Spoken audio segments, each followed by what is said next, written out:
So we all know reports are saying that Alejandro Garnacho will be leaving Chelsea at the end of the season. So he has a lot to say, right? He said a lot at Manchester United, and now Chelsea wants to sell him because he is not a benefit for Chelsea anymore.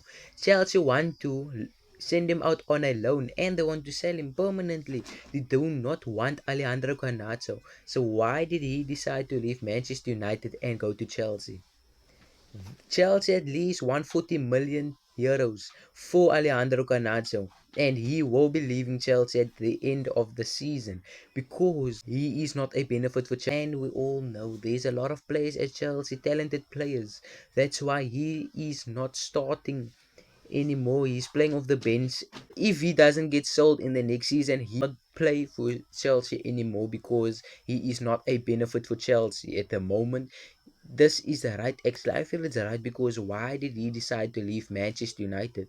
Manchester United is a club where he could have grown, but no, he decided to talk bad about United, and look what is Chelsea doing to him.